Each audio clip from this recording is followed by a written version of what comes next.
Hey everyone, it's John here from Hockey, back with another video, and this video is going to be why the Vegas Golden Knights will win the Stanley Cup. I've made these videos already. I'll be making the videos based on the teams I believe have a chance to win the Stanley Cup. For the Vegas Golden Knights, I do think they are a Stanley Cup contender. I think they're being overlooked by some people.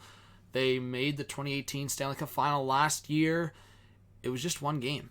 One Cody Eakin play that resulted in the San Jose Sharks moving on. And obviously there was a lot of controversy around that. But it's a fresh year. In my eyes, the Vegas Golden Knights are as good as last year. Honestly, they might even be better in different aspects. And they finished first in the Pacific Division. I'm going to go over why I believe the Vegas Golden Knights can win the Stanley Cup. If you are a new subscriber, please subscribe, smash that like button, and leave your thoughts in the comment section below. I am wearing my Fleury jersey right now, and let's start off with talking about Fleury. So, Marc-Andre Fleury and Robin Lehner. Arguably the best duo on the surface, goaltending duo in the league.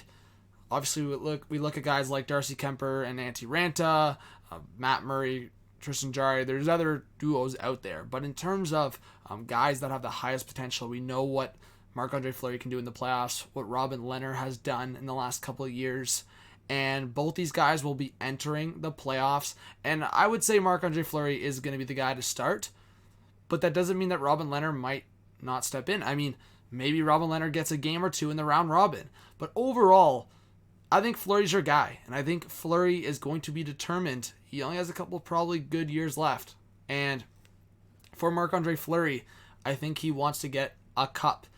And obviously he got them with the Pens. But the expansion draft, moving on to Vegas, and after that 2018 final, I think he wants that cup again. And I will say this. This is an advantage. This is not one of those things where Fleury is going to be...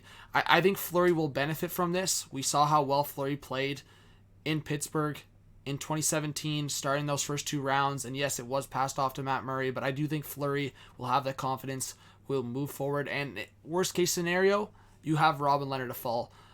If that is the case.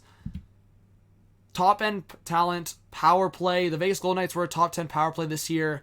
I think if you're looking at that top heavy talent, Mark Stone, Max Pacioretty, I don't think he's been talked about enough this year for his goal scoring. Marchessault, Riley Smith, William Karlsson.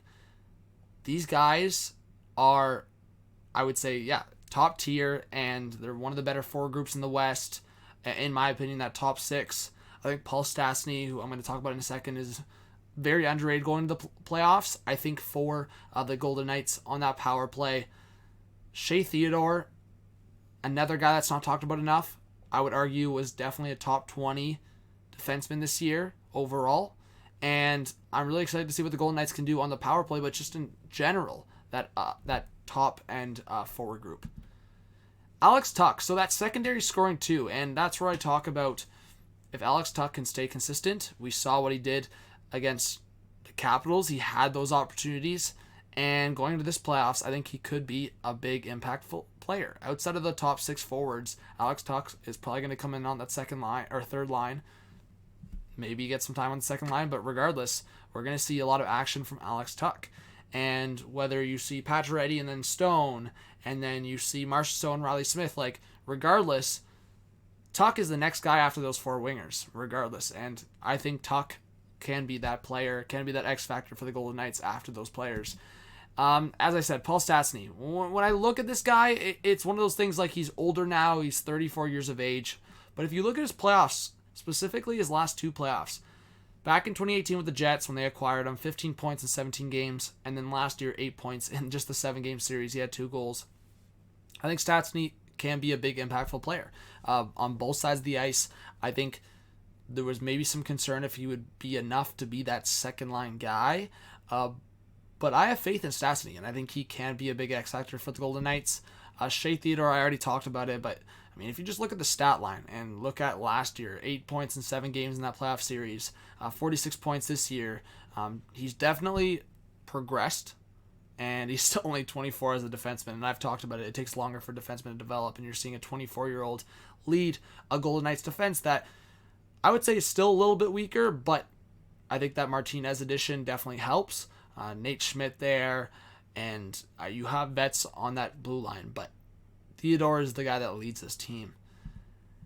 And Mark Stone. I think it's not talked about enough with Mark Stone as this just elite two-way forward, such a solid guy on the defensive side of things, but can put up crazy points. He didn't quite get to a point per game this year, but I think he was just adjusting last year with Vegas, and then he got into the playoffs, 12 points in 7 games, like 6 goals in 7 games. I said it last year. Mark Stone is going to be huge in these playoffs for the Vegas Golden Knights. I mean, if he shows up, him and Max Pacioretty, like those goals combined, they've got to be the goal scorers for the Vegas Golden Knights. I mean, you have your other options like Tuck, like I said, Marchessault, Riley Smith, William Karlsson, but those two guys need to step up their goal scoring. And I mean, 6 goals in 7 games, that's just a disappointment that the Golden Knights didn't advance, because 12 points in 7 games, that's insane. And like I said, almost a point per game this year. I think he's going to be huge for the Vegas Golden Knights. So just overall, like I said, there's different aspects to this team. On the surface, I think some people are overlooking them, whether that's the depth or, like a guy like Ryan Reeves, if he's not able to fight, if he's not able to show as much passion. But I think these players are going to get into it, and I really think that it's going to come down to the first round for a lot of these round-robin teams, if they can get that momentum, if they can be on their toes right off the bat, because it's going to be a tough thing where those teams in the play-ins are life or death. They're at life and death, and if they make it on, then they're going to be hungry and ride off the momentum. So the play-in teams, they'll have that feeling. Can the round-robin teams adjust? Can they get to that level? I think the Vegas Golden Knights are a very good team. I would say in terms of my cup contenders, they're definitely in the top 10, maybe top 7, maybe top 5. And again, it's one of those things. I have that confidence in the goaltending. I have confidence in Fleury, and I would have the confidence in Leonard. I think the defense isn't great, but when you talk about some of the other top-heavy talent teams, with whether it's the Leafs, the Jets, I think the Golden Knights' defense might be argued to be better. And on top of that, the top 6 is just ridiculous, and they have a top 10 power play this year that I think could be even better in the playoffs. And I think that penalty kill can step up. So I want to see a lot more from the Vegas Golden Knights. I think we'll see how they seed in the round robin. But thank you so much for watching. Please subscribe if you're new. Smash that like button. Leave your thoughts in the comment section below. This was John from Hot Take Hockey. Have a good one. Hope to see you more. So excited for playoff streams. Peace out.